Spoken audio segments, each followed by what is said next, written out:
Hello and welcome to session 208 in the AI Safety.com reading group. Tonight we'll be discussing the second half of the article Sharing the World with Digital Minds by Carl Schulman and Nick Bostrom. Carl Schulman and Nick Bostrom are still researchers and director at the Future of Humanity Institute, and we will tonight be talking about the second half, which you could title Moral and Political Implications of Digital Super-Beneficiaries. So, last week we talked about the case for the fact that we will at some point at technological maturity have super beneficiaries. Sorry, I have some problems with my ears. I'm not speaking entirely well. I would argue here that technological maturity is actually not that interesting because we'll only get there if AI safety is to some extent solved. If we don't do anything towards solving AI safety, we'll likely have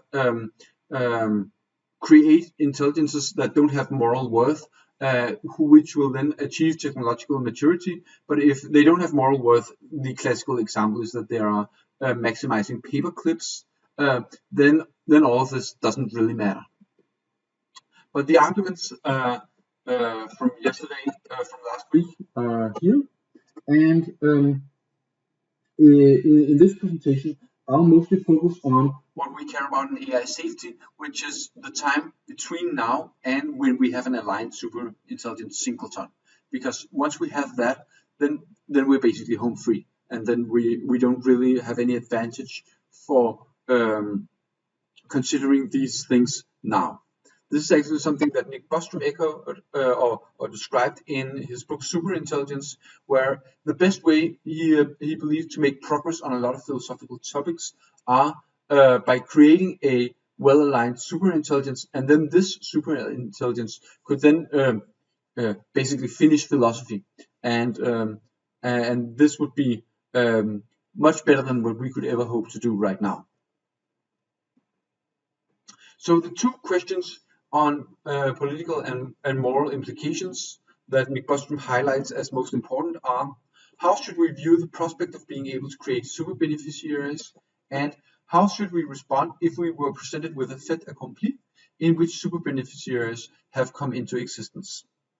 And to me, it's not at all obvious why these questions are important. To me, it's more like whether we can prohibit the creation of super beneficiaries, and whether the way we will do that will moral arguments be a big part of that. Is it something we should do, and is it something we can do? And the same question for different forms of limiting super intelligences and super beneficiaries, whether that's practical and whether that's moral. I think those are more interesting questions. So the question 2 in particular, with a fait accompli, to me sounds very much like this is something that someone has created. Someone has created a super beneficiary, but for some purpose, for instance, as a part of a reinforcement learner or something like that, and have created a being that potentially has moral worth and is suffering as an externality to what he is creating. And how should we react to that? Well, I think game theory strongly suggests that we can't say if someone creates this externality, we'll commit to alleviating that, because then there'll be more of this externality. And in general, I think there a lot of work has been done on how to manage externalities. So it is certainly possible to argue that if we don't create super beneficiaries, then in particular on simple utilitarian maximization, then we curtail the value of the future very, very dramatically if we don't create super beneficiaries.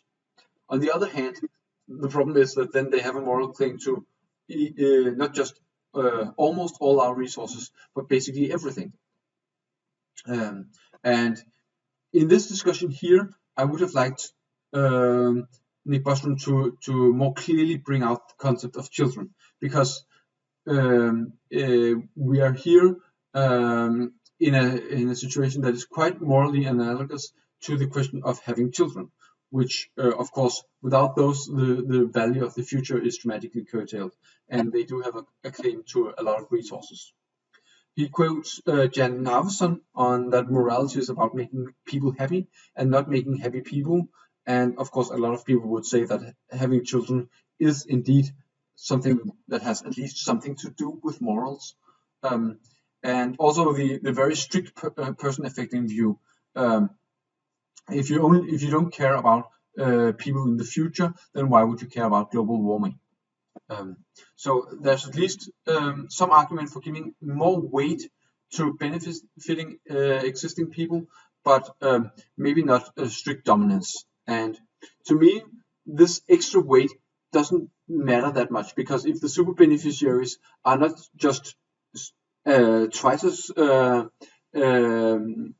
have twice as much moral worth, but if they have like 10 million, if they are 10 million times as efficient at converting resources to utility, then just giving them some extra weight, as in 2 times or 3 times, that doesn't really fix the problem.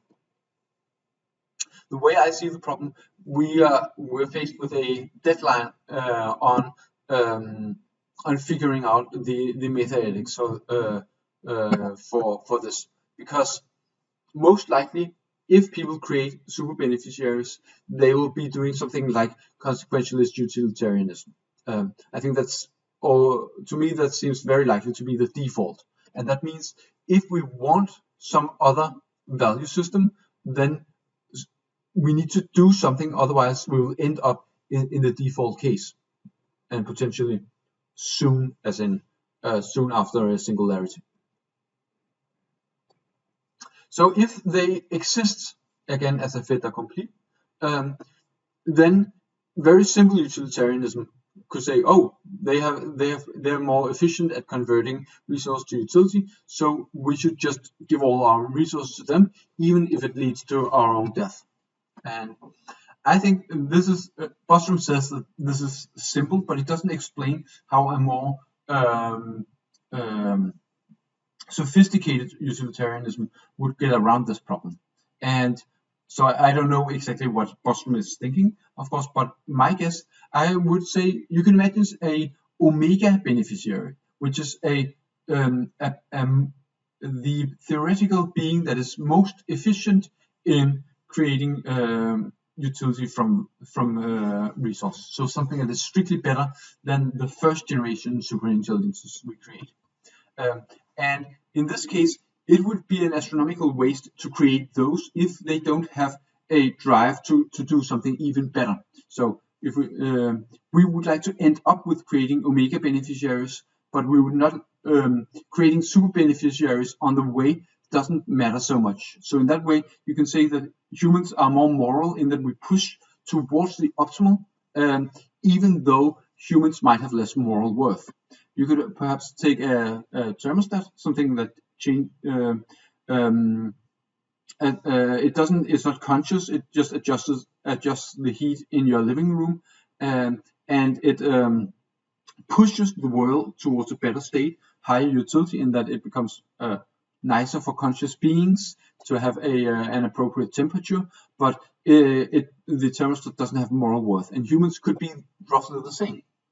So to me, this gives a principled reason why we could temporarily reject sharing resources with super beneficiaries, because we intend to, once we have reached technological maturity and have solved philosophy, then we intend to do something even better. There are, of course, also other ways around this. One is deontology, where transferring your resources could be said to be supererogatory, and you can't transfer, say that other people should transfer their resources. And I think this is, again, very simple. Taxation, for instance, we say that other people need to share their wealth. It's something that almost everybody agrees with. I think it's somewhat of a strawmanish presentation. So if we want humans to survive, then we basically need to defend some kind of special privilege for us.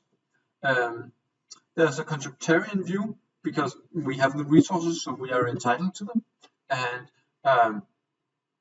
this is an argument where historically it's been used for to argue for slavery, for instance. So we need to be very sure that this is actually a sound argument that we're using, and not just totally self-serving. Because right now, that's how it is. Most people and states and actors in general, they don't give optimally altruistically, they give most to their in-group. And we feel this is not just something that we do, it's something that we are entitled to in some way. Scott Alexander has a funny attempt at formalizing this with Newtonian ethics, where morality is a form of gravitation. So the people closest to you in physical space are actually the ones that you have the most moral responsibility towards. That's of course subject to a critique, most obviously from the effective altruism community. And Nick Bostrom doesn't actually write anything about the people who would seriously defend the current standard practice. And that's perhaps my intuition is basically that when people say they share altruistically, then they actually don't really share altruistically. There are more selfish reasons for sharing with your in-group, and people don't generally consider morals very much in this.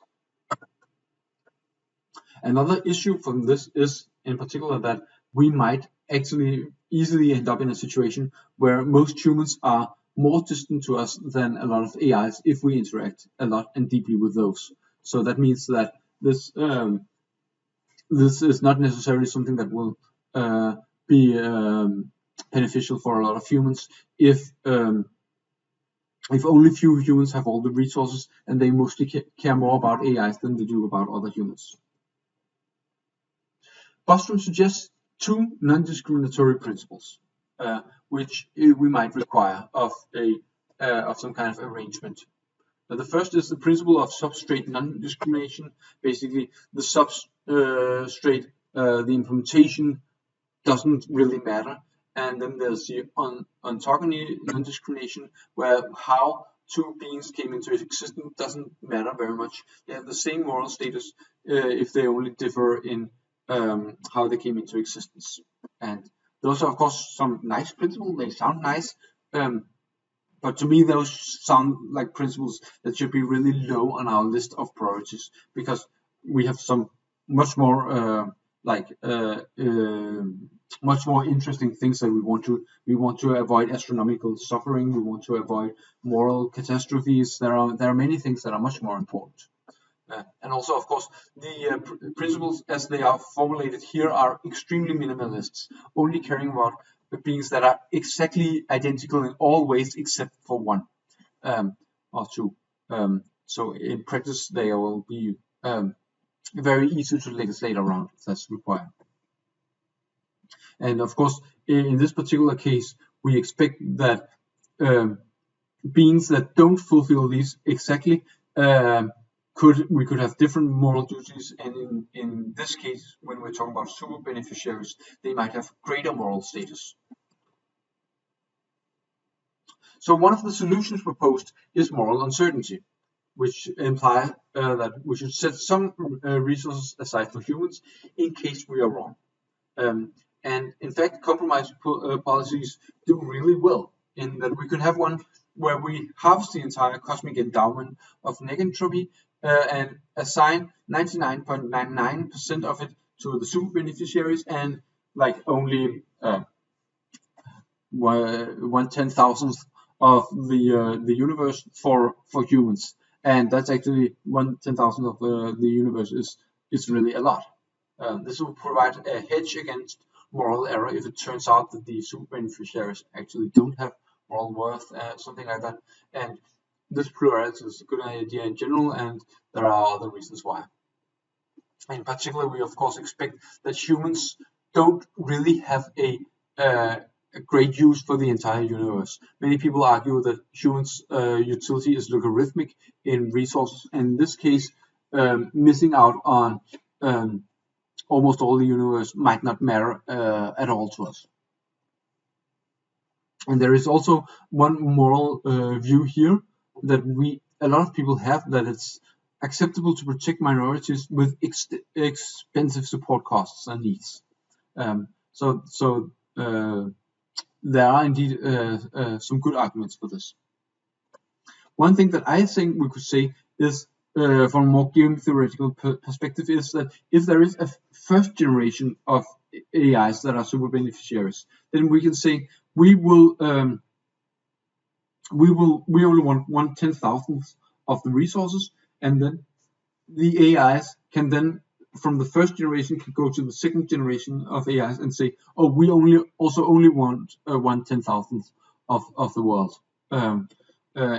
This requires a lot of practical things like defining the generation of AIs, and the AIs might be easier to uplift. So this might not work in practice, but it's possible that the AIs will also have moral uncertainty in precisely the same way.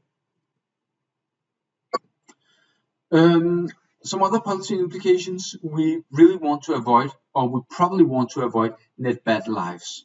There are some of those right now, and it would be a nice property of the universe if we ensure that it has at least some, that the net utility of the universe in the future is positive, and some super beneficiaries could be created just in order to ensure this.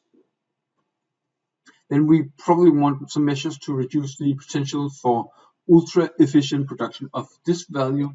And this is something that I think is really, really important and required on just about all moral systems. So this is a case where I believe the policy implications should be strong, and even something like global surveillance, and not just global, but omnipresent surveillance might be permitted.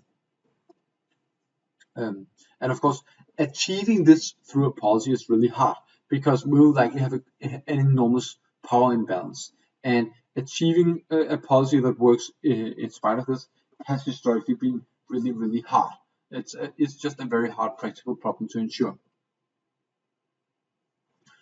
The human right now we have a lot of principles that are widely accepted that we will probably need to trade off once we have super beneficiaries. We have principles like non-discriminatory transfer payments, political equality, and reproductive liberty. And once we have AIs that are super beneficiaries, we'll probably need to violate all three. But in fact, we would already have done that if humans had some of the similar traits. If we could reproduce as rapidly as we wanted, then we would have quotas or something for reproduction.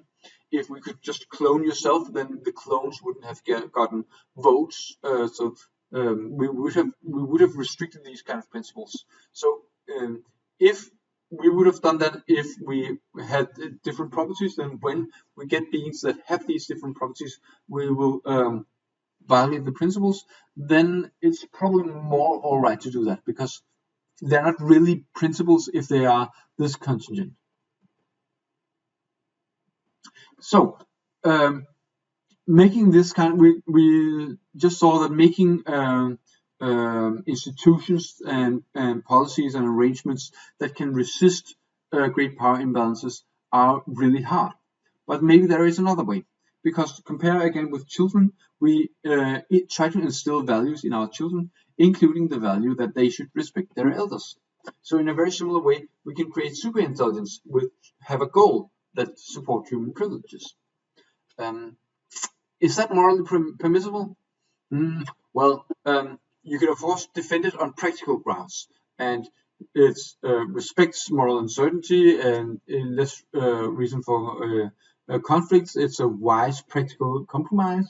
So you could argue that it's possible.